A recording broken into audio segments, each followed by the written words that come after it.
మీకు ఎలా అనిపిస్తుంది, దాని యొక్క అంచనాలు ఏంటి? వెంకీ మామ ఆల్రెడీ ఒక సాంగ్ తోనే యూట్యూబ్ అంతా షేక్ చేస్తున్నాడు, గోదావరి గట్టు మీద సాంగ్ తో. కాబట్టి ఈ సంక్రాంతికి కూడా ఒక మంచి హిట్ తోనే మన ముందుకు వస్తున్నారు. ఫ్యామిలీ అందరూ కూడా ఎంటర్టైన్ చేసే సత్తా ఉన్న వ్యక్తి. ఎవరినైనా సరే నవ్వించగలడు, ఏడిపించగలడు, అలాగే ఎవరినైనా సరే కూర్చున్న చోట కూర్చోబెట్టగలడు. అంత టాలెంట్ ఉన్న వ్యక్తి వెంకీ మామ. వెంకీ మామ ఈ సంక్రాంతికి వస్తున్నాడంటేనే ఒక హైప్ క్రియేట్ అయింది జనాల్లో. అందరూ కూడా చాలా వెయిట్ చేస్తున్నారు. మా వెంకీ మామ వచ్చాడంటే ఏదో రకంగా అంటే F2 సీక్వెల్ అంటున్నారు, అంటే F2 వెర్షన్ లో ఉండబోతుంది ఈ సంక్రాంతికి వస్తున్నాం కూడా అని చాలా మంది చాలా మాటలు వినబడుతున్నాయి. అదే కనుక నిజమైతే సీట్ లో కూర్చొని గొక్క పెట్టి నవ్వుకోవచ్చు మాట. ఆ వెర్షన్ వర్కౌట్ అయితే ఖచ్చితంగా సంక్రాంతికి వస్తున్నాం సక్సెస్ఫుల్ గా హిట్ అవుతుంది. అంటే ఇప్పుడు దీంట్లో కూడా ఈ సినిమాలో వెంకటేష్ గారు సాంగ్ పాడినట్టు బయటకు వస్తుంది. అవునవును, మీకు ఎలా అనిపిస్తుంది? ఆ సాంగ్ పాడడానికి అదేలు రావుపండి నానా రాద్ధాంతం చేశాడు. అది సాంగ్ వేరే వాళ్ళతో పాడిద్దామని ఈయన అనుకుంటాం, ఆయన వచ్చి నేను పాడతా అని ఓ మామూలుగా సైకో లాగా లేకపోతే ఒక శాడిస్ట్ లాగా అక్కడ కనబడే తీరు నాకు బాగా నచ్చింది. ఓవరాల్ గా అయితే పాడాడు, ఆ పొంగల్ సాంగ్ అయితే పాడాడు.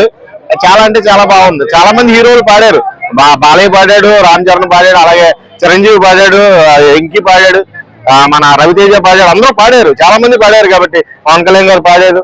ఇలా ఎవరి వెర్షన్స్ వాళ్ళకు ఉన్నాయి, ఎవరి సాంగ్ వాళ్ళకు ఉంది.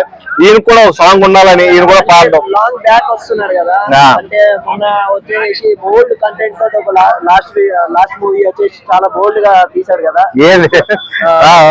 ఒక మూవీ వచ్చేసి బోల్డ్ గా తీశాడు కదా. ఇప్పుడు ఎలా అనిపిస్తుంది ఇది బ్యాకప్ తోటి వస్తున్నాడు కదా? నీకు బోల్డ్ అంటే ఏం బోల్డ్, అది మనం చూసే అంత బోల్డే, అది మించి కాదు కదా. ఏదో ఎక్స్పోజింగ్ అనేది ఉండాలి కంపల్సరీ. కుర్రోళ్ళకి కావాల్సింది ఎక్స్పోజింగ్. ఆ ఎక్స్పోజింగ్ లేకుండా ఎవరు చూస్తారు చెప్పు సినిమా? ఐటమ్ సాంగ్ కోసం ప్రతి ఒక్కరు కుర్రోడు వెళ్తాడంటే ఎవరైనా నమ్ముతారా మీరు? అలాంటి బోల్డ్ గీల్డ్ అంటే నేను ఒప్పుకోను. ఎందుకంటే ఈసారి ఉండాలి, మాస్ మసాలా అన్ని ఉండాలి. అన్ని ఉంటేనే కూర, ఇప్పుడు అన్నంలో కూర అయితేనే రుచి, లేదు లేకపోతే ఉత్తన్నం తినాలంటే సప్పగా ఉంటది. కాబట్టి అన్నం కారం తినే వ్యక్తిత్వం ఉన్నాం కాబట్టి మనకు కూడా కొంచెం ఆశ కోరికలు ఉంటాయి.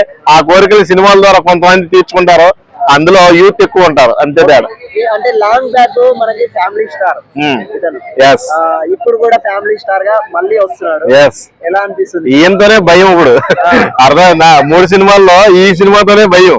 అంటే గేమ్ చేంజర్ ఎక్స్పెక్టేషన్ ఏమో సంక్రాంతికి అందరిని మింగేస్తానికి సిద్ధంగా ఉన్నాడు. ఈ ఒక్క సినిమానే ఫ్యామిలీ ఆడిషన్ సినిమా మొత్తం అది లేకపోద్దా ఏంటన్న చిన్న డౌట్ నాకైతే.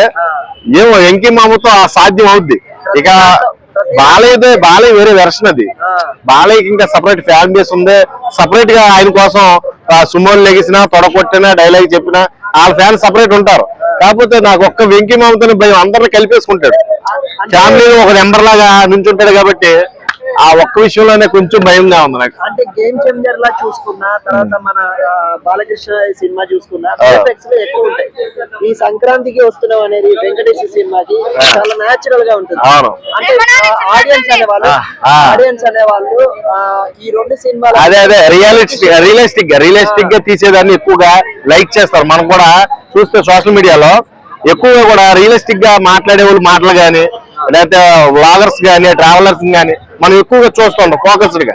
అలాగా రియలిస్టిక్ గా తీసేవాళ్ళంటే కొంచెం లైకింగ్ ఎక్కువ ఉంటది. ఆ సినారియో కొంచెం వర్కౌట్ అవుద్దేమో అనిపిస్తుంది అనిల్ రావుపూడి. ఆ 2 టీంలు ఎంతైతే ఎక్స్పెక్టేషన్ పెట్టుకుంటారో ఆ ఎక్స్పెక్టేషన్ ని ఇది ఏమన్నా డామినేషన్ చేసే అవకాశం ఉంటుందా? అంత ఏం ఉండదులే గానీ, కాకపోతే ఉంది, ఆ అవకాశం ఉంది.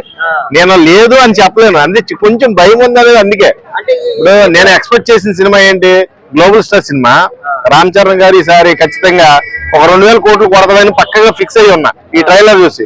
కానీ నాకు ఎక్కడో చిన్న డౌట్ వస్తుందంటే ఈ సంక్రాంతికి వస్తున్నా, అర్థమైంది, ఈ సంక్రాంతికి వస్తున్నాం కొంచెం ఈ కలెక్షన్ తగ్గిస్తుందా ఏంట్రా బాబు అన్న ఫీలింగ్ వస్తుంది నాకు. అంటే ఇప్పుడు వరకు వస్తున్నటువంటి సినిమాలన్నీ అన్ని లేపే తేడాలు, విఎఫ్ఎక్స్ లు ఇవే వస్తున్నాయి, గ్రాఫిక్ తోటే వస్తున్నాయి. ఇది ఒకటి రియాలిటీగా ఉంది కదా, జనాలు అరే ఇదే చూద్దామని చెప్పేసి వెళ్ళే అవకాశం ఉంటుంది. అంటే టైప్స్ ఆఫ్ పీపుల్స్ భయ్యా, ఒక్కొక్కడు ఒక మైండ్, అర్థమైందా? నేనేమో కొంచెం ఐటమ్ సాంగ్ కోసం వెళ్తాను అనుకో, సపోజ్ ఒకడు స్టోరీ టెల్లింగ్ కోసం వెళ్తాడు, ఒకడు మెసేజ్ కోసం వెళ్తాడు, ఒకడు ఎంటర్టైన్మెంట్ కోసం వెళ్తాడు, ఒక్కొక్కడేమో మొత్తం ఓవరాల్ గా టైం పాస్ చేయడానికి వెళ్తారు. Variations of types of variations ఉన్నాయి కాబట్టి ఎవరిని మనం జడ్జ్ చేయలేం. ఎవరి వేరియేషన్ వాళ్ళకు ఉంటది, ఎవరి ఆలోచనలు వాళ్ళకు ఉంటాయి. కాబట్టి ఇక్కడ content main important. Anil Ravipudi అక్కడ ఎలా తీశాడు అనే దాని మీద ఆధారపడి ఈ సంక్రాంతికి వస్తున్నాం. అలాగే అక్కడేమో బాబీ ఎలా తీశాడు, బాలయ్యని ఎలా చూపించాడు, దీని మీద ఆధారపడి ఉంటది. ఈ వెర్షన్ ఆఫ్ కన్వర్జేషన్ మొత్తం కలుపుకొని ఏదైనా ఒక సినిమాని లైక్ చేయడం కానీ హిట్ చేయడం కానీ ఉంటది. ఈ సినారియో మొత్తం కూడా ఎక్కువగా కనబడేది ఎక్కువ నాకు తెలిసి గేమ్ చేంజర్ మీద కనబడుతుంది. ఫోకస్డ్ ఎక్కువ, జనాలందరూ కూడా ఎదురు చూపులు అన్ని కూడా గేమ్ చేంజర్ మీద ఉన్నాయి. ఎందుకంటే చాలా ప్రెస్టీజియస్ ఇష్యూ ఎవరికి, శంకర్ గారికి. ఆల్రెడీ డిజాస్టర్ తో చాలా బాధపడుతున్నాడు, ఆయనకు ఒక హిట్ కావాలి. ఇటువంటి టైంలో రామ్ చరణ్ మళ్ళీ ఆదుకుంటాడేమో అని ఆశతో ఎదురు చూస్తున్నాడు. అర్థమైందా? ఈ ఆశలు అడియాసలు అవ్వకుండా మొత్తం మీద ఈసారి నుంచోబెట్టి శంకర్ గారి పేరు మళ్ళీ బ్యాక్ వస్తుంది. అలాగే గేమ్ చేంజర్ మరొక హిట్ అవుద్ది, రామ్ చరణ్ గారి ఖాతాలో మరో రికార్డ్ అవుద్ది. అంటే ఇప్పుడు సంక్రాంతికి వస్తున్నాం అనే వెంకటేష్ సినిమాలో అనిల్ రావుపూడి ప్రతి ఒక్కరిని బ్యాక్ అంటే చాలా బ్యాక్ లో ఉన్న వాళ్ళని కూడా గతంలో చేసినటువంటి యాక్టర్స్ ని గానీ లేకపోతే టెక్నీషియన్స్ ని గానీ దీంట్లో పెట్టుకోవడం చాలా జరుగుతుంది. మీకు ఎలా అనిపిస్తుంది? ఇప్పుడు ఏ సినిమాలో అయినా ఒకటే గుర్తుపెట్టుకోండి, ఒక డైరెక్టర్ తో ట్రావెల్ చేసిన ప్రతి ఒక్కరు ప్రతి సినిమాలో ఏదో క్యారెక్టర్ లో కనబడతారు. ఇది మట్టికి ఫిక్స్ అయిపోండి. ఎందుకంటే వాళ్ళకి 24 క్రాఫ్ట్స్ లో ప్రతి ఒక్కరికి అవకాశం ఇస్తేనే వాళ్ళు బతుకుతారు. కాబట్టి ఆ 24 క్రాఫ్ట్స్ ని సమానంగా న్యాయం చేసే బాధ్యత డైరెక్టర్ల మీద ఉంటది. కాబట్టి ప్రతి ఒక్కరికి అవకాశం ఉంటది. నేను చూసిందల్లా, నేను అబ్జర్వ్ చేసిందల్లా ఏంటంటే ప్రతి సినిమాలో ఉన్న వాళ్ళు ఏదో క్యారెక్టర్ లో ఉంటూనే ఉంటారు. ప్రతి సినిమాలో ఆ డైరెక్టర్ హయాంలో నడుస్తూనే ఉంటది. అలాగే ఇంకో డైరెక్టర్ అలాగే వాళ్ళ వెర్షన్స్ వాళ్ళకు ఉంటాయి.